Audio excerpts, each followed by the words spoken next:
The Caucasus, a much vibrant area with potential, opportunities, but also challenges. Today, I have the distinct pleasure to be welcoming Ambassador Gela Bezhuashvili, who has been also a foreign minister, but also a minister of defense of the Georgian Republic. My name is Dr. Marios Eftimiopoulos, and I'm the CEO of Strategy International. And this is Prime Analysis.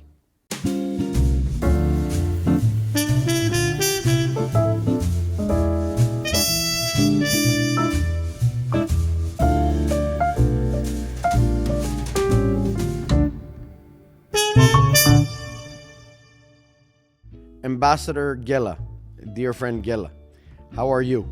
Thank you for being with us. Hello, Marios, and greetings to your viewers. Thank you very much. And I see you're doing a video call from the Georgian Strategic Analysis Center, a collaborator also with Strategy International, and thank you very much for this. Yes, with pleasure. My dear friend Ambassador Gela, you're also a board member at Strategy International, but more importantly, you're an expert in the Caucasus. And I would like to go straight to the discussion, if you permit me. I would like to know what is happening right now in the Caucasus. How is the state of affairs in the Caucasus today? All right, Marius, I will start that I'm not an expert, but I have some experience behind working in the region. And, the status in a region which is vibrant, is diverse, and is flammable as it was like a few centuries ago. And so from this point of view, nothing has changed. It's still vibrant, it's still flammable. But there are also some dynamics, of course. We have a war in Ukraine, which is also part of our wider region of the Black Sea.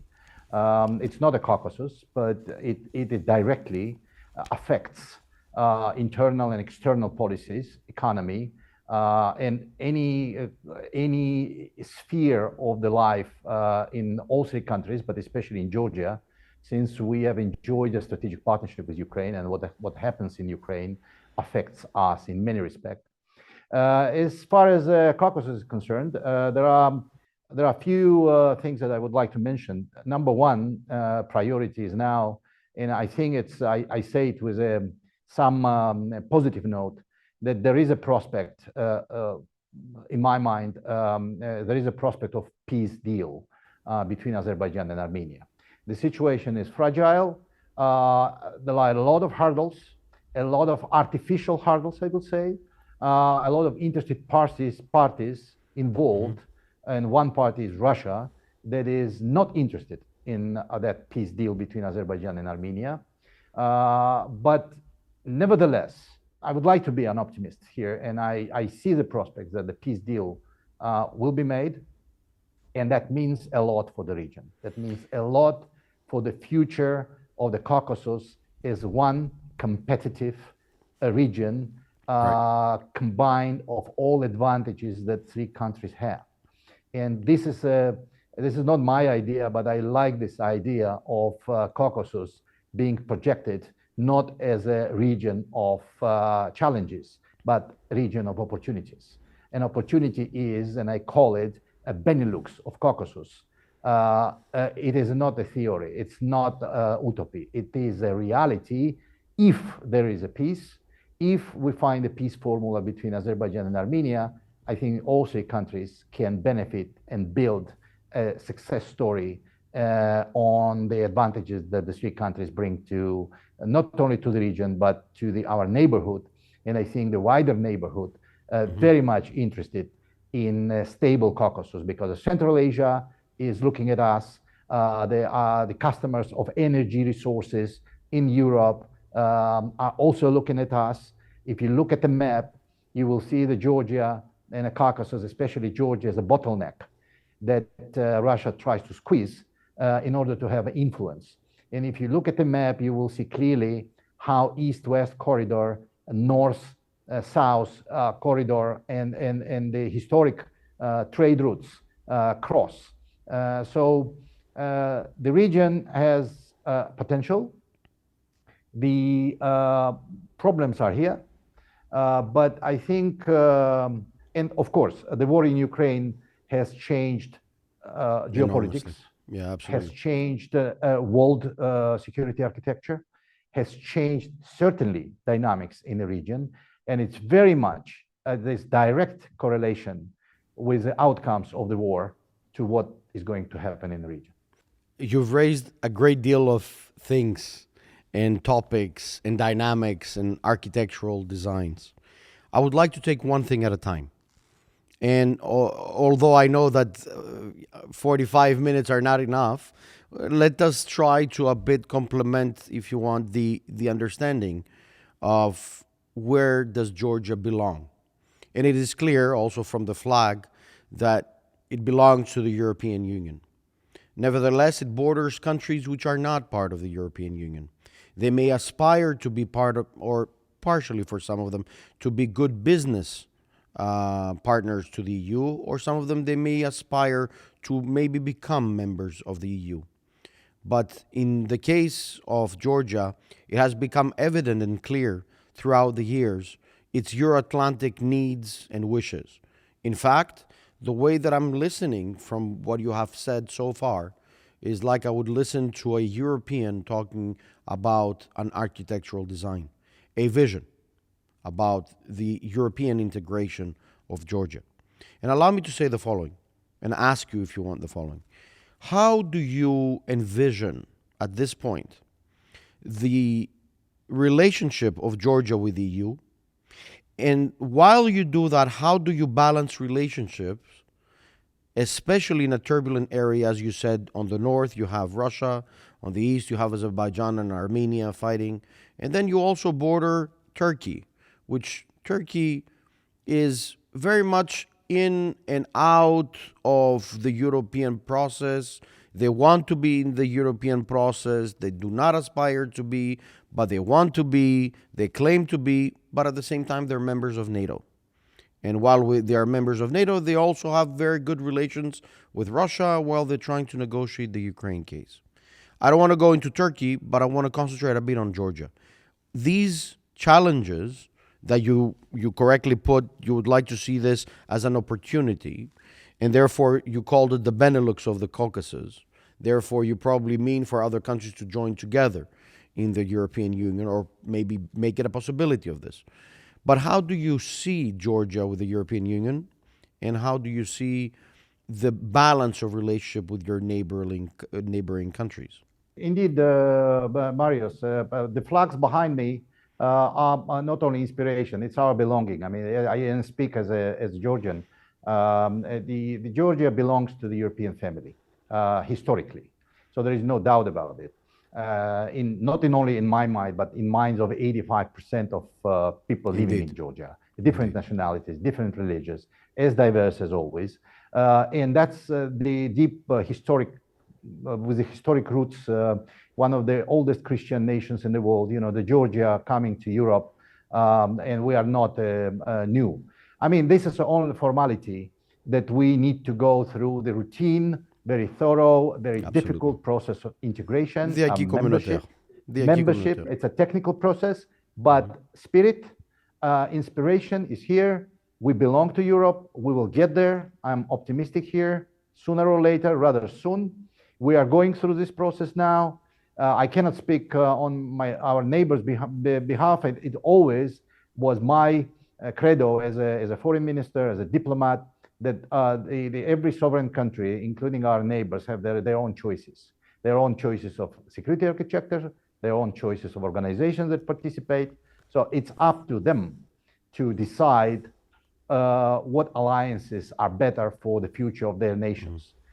What we are going to set up, we are going to set up example, and I think we have done it for the last 25 years, of building a successful democratic society, democratic country after dissolution of Soviet Union in the post-Soviet space. So I think that Georgia has managed to show that it is possible. It is possible to get rid of Soviet past, of your mentality, of the years and years of being part of the system, quite a root system. So we showed that it is possible, and I think we are on our way. As far as our neighbors is concerned, they go their own way. And when I mentioned the Benelux, it's not necessarily membership. When I say the Benelux, when the Benelux was created, it was just created, European Union was not on agenda. Of course. The Benelux have been created to combine resources and advantages to be competitive. Yes. So in this globalized world, to be competitive, and I profoundly believe in it, these three compact countries, and I don't want like a word small, we are compact countries. Three compact countries can combine the resources, human resources, potential, natural resources, our geopolitical advantages, our location, and talent that has in all three countries to offer to the world and be competitive together. It's not necessarily to be part in one or another alliance. It's preferably, but it's not necessary. It's not necessary. We can still do it. And I am promoter of this idea while traveling in a neighborhood. And I have never met, there are skeptics, of course, but I never met the person who would say it's impossible. Everybody thinks it is possible, but difficult, of course. Can I say something? I mean, until now, I've gathered around capabilities, efforts, policies, and dynamics. And I presume all of them are there, but we're missing a very big element, Russia. Russia has invaded as easy Ukraine as it did with Georgia in 2008. And it seemed that they wanted back then probably to pass a message that is now seen quite evidently with a fierce fighting that is taking place in the eastern part of invaded Ukraine, while at the same time it showcases that it is trying to reabsorb former Soviet states into its own spheres of influence, while at the same time you either do whatever we want or the result will be another Ukraine for you. How do you see at this point the Ukrainian war to go? And how do you envision the Georgian security threats as a Euro-Atlantic potential member of the EU and potentially also NATO to balance their relationships with Russia? Marius, I will start here, just not to go because this is a big topic, and you can talk in length how brutal and how illegal the Russian. They're illegal. Point. Yeah, they're illegal. And it is illegal. The Russia violated all norms of international law. They crushed the system of international law. They crushed the system of international security. They crushed the confidence. They brought back their own country like 20 years back by this invasion. So there is no doubt about it that they are on the wrong side of history. So let's say history and historians judge after some years about it. Now, what we have atrocities, people's killing. We have wiped out cities, towns, villages. We have a situation when every day in Eastern Europe, here in the neighborhood, you have a full-scale war. And by the way, this war does not include directly international community, but you see how international community, especially Western community, is united in helping Ukraine to defend what? To defend the basic values, the values that unite us, all of us. It's a freedom, it's a sovereignty, it's your choice, it's your country, it's your, it's your identity. By waging this war, the Russia tries, among other things, to wipe out identity of Ukrainians. They question their identity, their belonging. And that's something that happens in 21st century.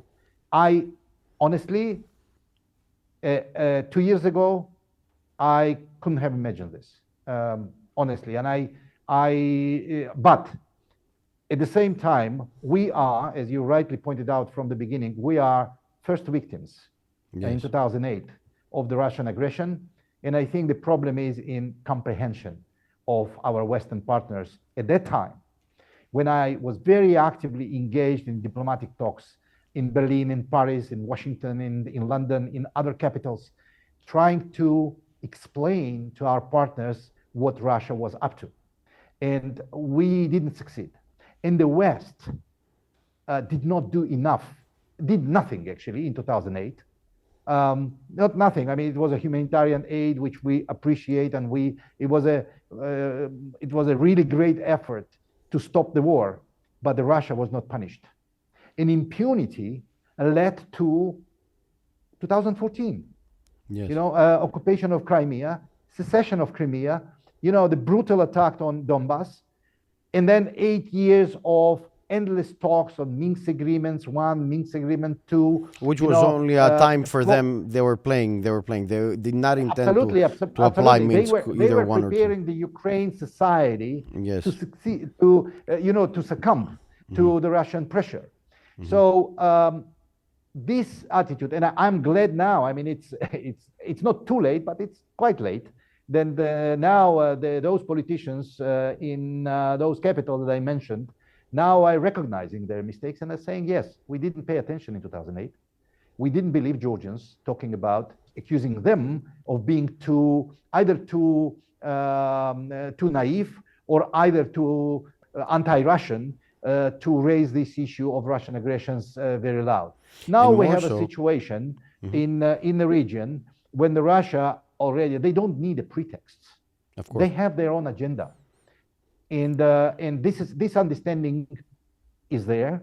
The unity of the West is strong, and it needs to be strong, because what I feel, and this is answering your question where it leads us, nobody knows how it will end, because we're dealing with with a big country, a big player, a nuclear country, Russia, that is waging war against Ukraine.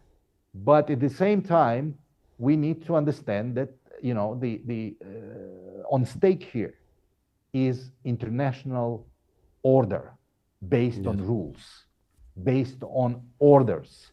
That if we allow Russia to be impune again, that leads us back to those agreements that we all historically criticize, being it's Yalta, or being other places when the big powers were deciding the destiny of the small countries, small or even big countries. So I don't want, and that I don't answers. see that it's happening. Yeah. I don't see that it is happening, but it's just warning shot that we need to resist.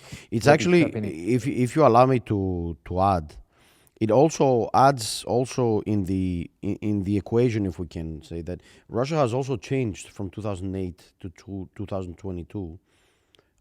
In both the sense of taking decisions, but also how fierce decisions and they take without, I mean, they did take into probable account the possibility of financial degradation of inner society, but they didn't even think of the possibility that they have attacked one of the 3 so-called sister countries in the history of communist Russia, which was Belarus, Ukraine, and Russia. The second thing is that Ukraine was the biggest Soviet state after Russia in terms of geographical land. And number 3, Ukraine sustained... And by population, by the way. Exactly, by population as well. And it sustained also the market, the industrial market of Russia, of Western Russia at least. And this is of no coincidence. Basically, if you see it today, is the invasion of Russia into the eastern part of Ukraine and the attempt that they're doing to get these areas that they were constructing a lot of weaponry and a lot of metals that they need and so on and so forth. Also, feeding the market with the agricultural elements that were coming out of Ukraine and so on and so forth, including also nuclear plants. So it is of no coincidence that they did what they did, and it seems like a bigger plan. In this plan, however, it seems that they have failed to understand and comprehend that, as you correctly put, smaller states like Georgia have independence and have sovereignty and have the right to decide on their future based on the market needs, on the global trade market, and on the respect of their geostrategic location to where they are. In fact, it seems only natural that Georgia will play a pivotal role in the resolution of probable conflicts, for the simple reason that now Georgia has the experience of what it means to be illegally invaded by such country like Russia, which is 1/8 of the world. As you correctly put, it is the nuclear power. More so, it is a power that belongs to the Security Council of the United Nations. And it's also absurd that it invades a country that has also sustained, in the 89, let's say, years of the 20th century, Sovietism, which had very much been developed in Russia. And therefore, they also participated at the elements of collaboration, of inclusion, market, and so on and so forth. That is no longer the case today. So it sure looks like it that the values that Georgia today aspires to be more open market oriented, more Western oriented, more ethics added to it, more leadership skills, more skill sets of young Georgians, is not really shared by the Russians. It seems that the Russians do not want a more vibrant, as we correctly put in the beginning, Georgia. They don't want a more European Georgia. And we have to look also at the recent events. The recent events portrayed some changes that Georgia was attempting to do. The government of Georgia, the current government of Georgia, was attempting to do, and it had as a result massive people's protests in the streets of Tbilisi, and not only. And the interesting case is that, as you correctly put, 85% of the people believe in the Europeanization of Georgia. A lot of them, a great deal of them, carried both the Georgian flag and the European flag. So give us a bit of insights of what happened in these protests. What was the message that went through? Well, this is internal politics. I just will go back to the point, just to clarify the point on Russia, and then we'll go to internal. Yes, absolutely. Politics. Georgia. Absolutely. Look, Marius, we talked about it, and nobody. I mean, you cannot ignore neither role or size of Russia in international affairs in a neighborhood, and we try to be very pragmatic while talking our differences with Russia. We try to understand what their security concerns are while talking bilaterally and multilaterally with them. But the problem of Russia is that exactly what you said. They don't want us to succeed being not part of their influence. Mm-hmm. You know, so any attempt to be different, you become enemy of Russia.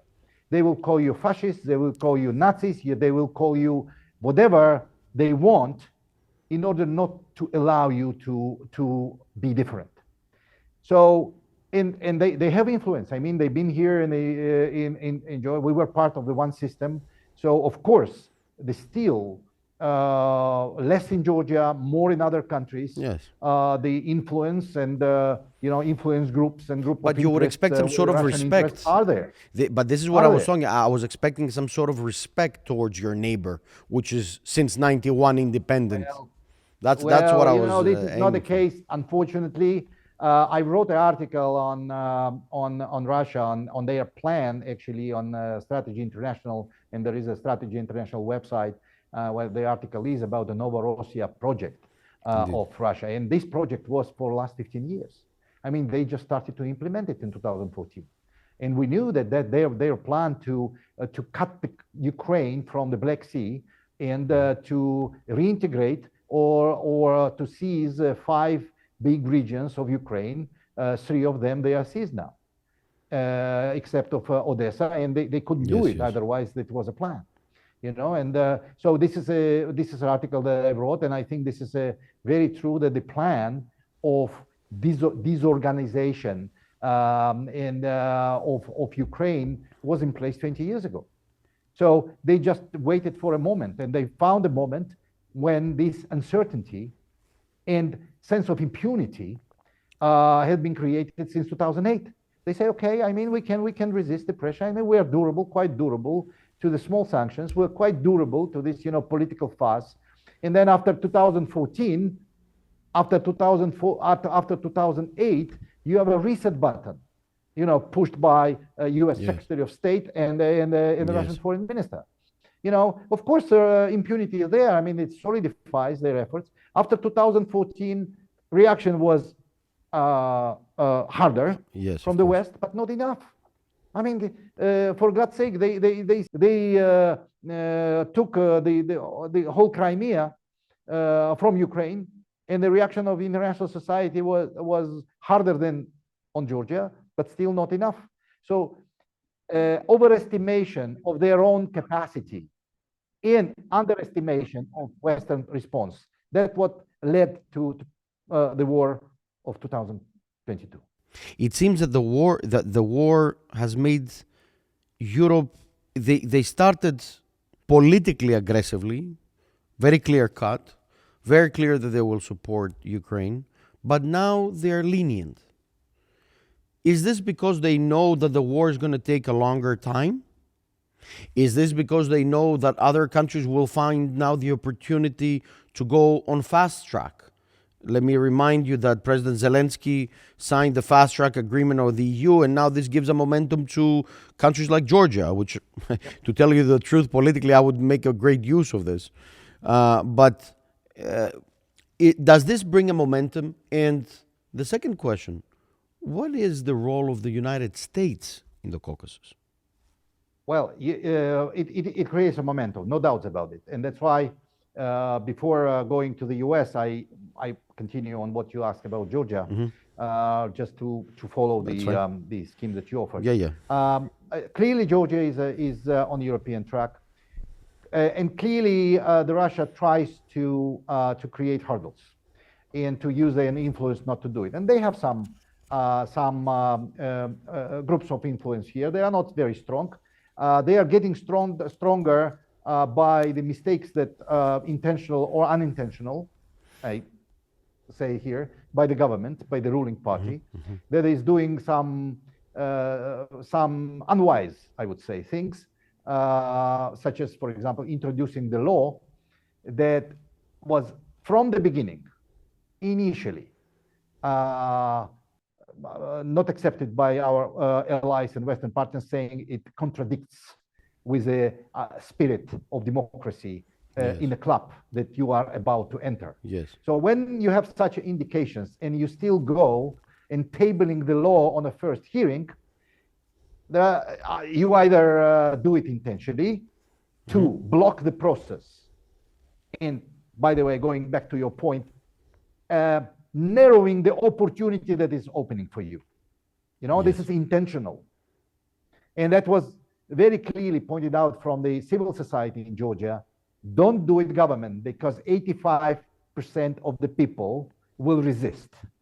And that's why the people went on the street, and the government realized that the consequence will be very severe for them. So 2 days only, Marius, only 2 days was needed to, get back the law and get back to normal. But attempt to create hurdles on our European path, they will continue. There will be more attempts. We need to be ready. I think society is very vigilant now in closely monitoring the moves of the government on this. We have this, track of candidate status, which Georgia is going to get by the end of this year. There will be a lot of pressure on the government and ruling party from the society to and it's coming already with a protest. To get it right. Yes, and we will push the government, the civil society, united civil society will push the government to fulfill the obligations. And again, being optimistic here, I believe that the Georgia will get it. Moreover, I think we need to push further and start next year, early next year, accession negotiations with the European Union, again, using the momentum, using the open window that is opened. And it's not going to open for a long time. The finances of the European Union may not allow the overextensive to expand, let me say, financially so fast. So I understand. Have they ever, is there any possibility that you might think initially the political, the social connection followed by the financial, because I presume, like all countries that joined the European Union, initially they discussed many infrastructural needs that need to be met during the negotiation process, the accession process, and the finalization process. So, as it's normal for many countries, it is only expected that things are going to go very cautiously towards the Europeanization process of the acquis communautaire with regards to infrastructure, and goes on and on and on. So how do you feel about it? How do you believe the accession talks will take place? You are right. You are absolutely right, Marius. I mean, we are talking now about the modalities, but what we are talking about the spirit and the first very important symbolic political steps. You need to cross the no-return line. Becoming a candidate to the membership is extremely important. It will take years for Georgia to go through acquis communautaire. It will take some years, some time, of course, and we are ready for it. But getting the status and starting negotiations is a crossing no-return line. Politically, is extremely important. Morally, it's a support of 85% of those people who are eager to be a part of the European family. And the most important, Marius, this is a message to our youth, to the generation that is coming, that it is real, it is possible. We are on track. You know, when we are on track, it's extremely important for those kids who are now entering first grade in a school. Well, they will be finishing the school, Marius. They will be living in the European Union and in NATO. So that's extremely important threshold. So let me get back to the role of the US. And I will be very short because the role of US is huge, not only in Georgia, but in the region. And there are a series of miscalculations, including the pre-war in Georgia, although the Bush administration in 2008, needless to say, was very clear and sharp.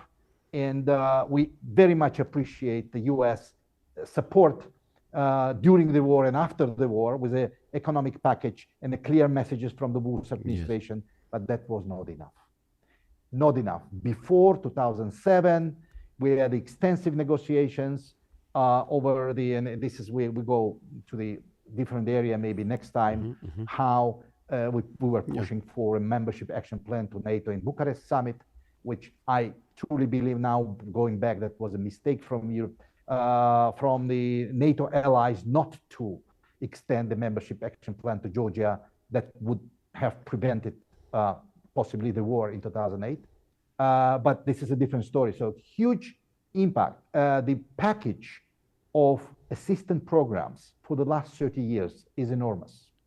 Our society, our institutions, our military, our security sectors would not be where we are now without US support.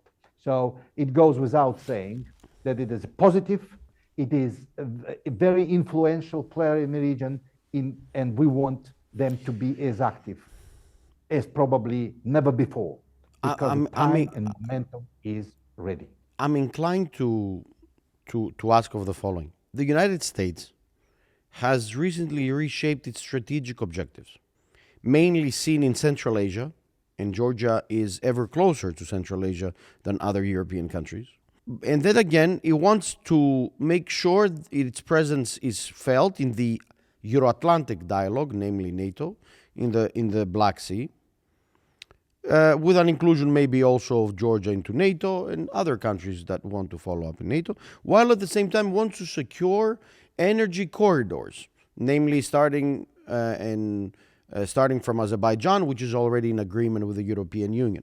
So the question is, have you ever thought of a package that will combine also the solution, a peaceful solution between Armenia and Azerbaijan, Georgia, into the Euro-Atlantic sectors, meaning negotiate with the three of them, Armenia, Azerbaijan, and Georgia, the possibilities of accession talks with the EU, if they aspire. I know that Armenia may not aspire as much as Georgia aspires today. But then again, Azerbaijan sees it with a good eye in the sense that they need the energy hubs from Azerbaijan into Georgia. And it is of no coincidence that the head of the EU has followed on with an agreement with Azerbaijan with regards to the export of gas and oil, probably to balance the relationship in the gap that left Russia into Europe, which gives also momentum, a political momentum. So the way that we have discussed it so far includes also trade and business. You mentioned young people graduating from schools, going to universities, graduating to universities in a European element, which is exactly the European value. Safety, security, progress, proportional opportunities for life and living in the state you want to live, and safety above all. So is this a possibility that can be discussed, these three? I mean, maybe the first question should be, will we see maybe a peace between Azerbaijan and Armenia the way that things are today? And the second is, maybe Georgia can lead the way. Look, the peace, going back to my point, peace agreement between Azerbaijan and Armenia will fully bring Armenia into the play of the role that the region has been playing for a number of years as an energy corridor and provider of energy resources from east to west. So the Armenia will be included, and I think it is in their interest also to be fully integrated into this process. Yes. So region has been providing the Europe and the wider markets with energy resources for a number of years. In 1999, when we negotiated the first pipeline, Baku-Tbilisi-Ceyhan, Yes. then the gas pipeline, that now gas from Caspian goes to the energy markets in Greece, in Italy, in Bulgaria, in Eastern Europe. I mean, that's also already reality, but we negotiated in 1999. I was part of that negotiations. That when that idea of the energy corridor started. What we need for energy corridor to be stable and sustainable for the long period of time is a security. Right. So that's why the Georgia's integration, even Georgia's, I cannot speak on behalf of the neighbors, it is their sovereign choices, and the choice of alliances is there. Yeah. But Georgia, part of European Union and NATO, brings enormous portion of security in that very vital energy corridor. And also there are bilateral and some small trilateral alliances that will also complement this security architecture. You know, now we have enjoyed this trilateral format between Azerbaijan, Georgia, and Turkey, including issue of pipeline security, which is our task, but also US has an eye on it, US and UK and European Union, because the energy corridor is not only our responsibility, but we must be on the front line, so to speak.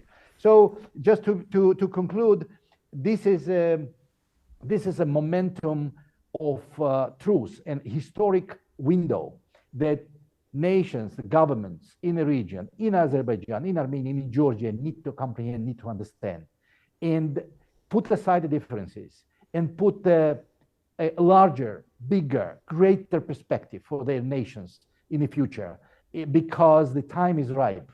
Time is being shaped now as we speak. In war, brutal, illegal war of Russia in Ukraine will fight back to Russia because they cannot win this war. They cannot. And Thank if you want to talk about it in some details, we can do that, but I don't see them winning.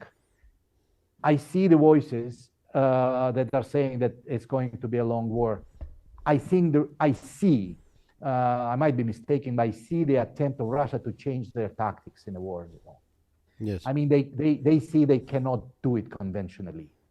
They don't have resources. Their resources are exhausted. So they might want to do it with unconventional weaponry, you mean? No. What they do now, I see, as I see it, I might be mistaken, but what I hear the expert as well, I mean, they are changing the tactics now in order to exhaust resources, human, material resources, combat resources of Ukraine. Right. So their targets now will be not as much cities that they did. But they have done it. They have done it to demoralize population in Ukraine, but also there will be now military targets.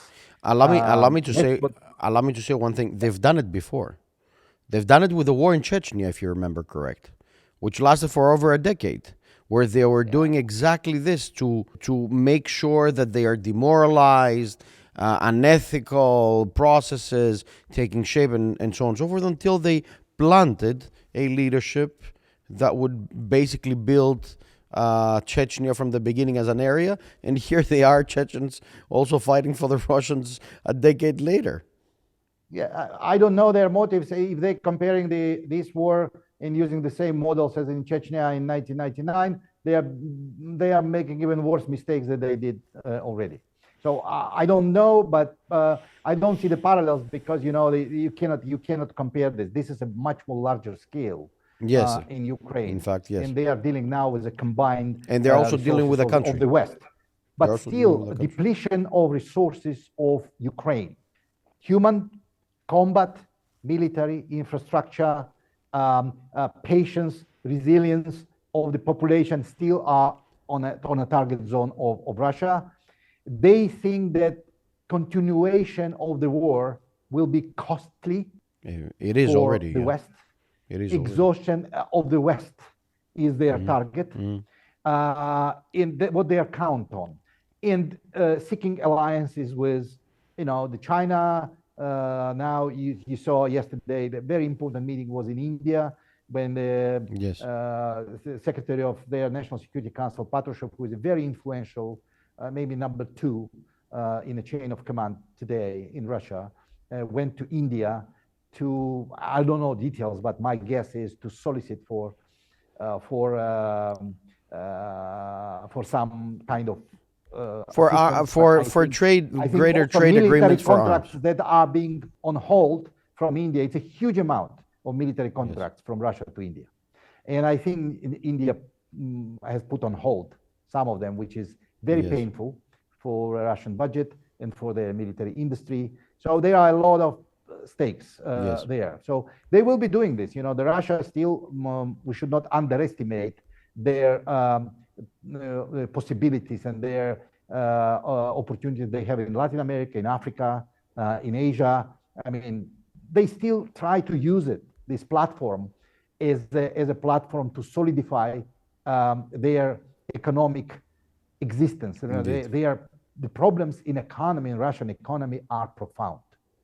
I don't want to go into details. No, but if you we're lacking time anyways of this. It is a profound.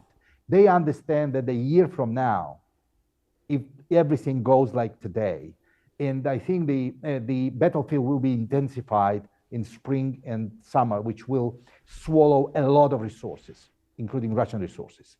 A year from now, they will be a bankrupt country.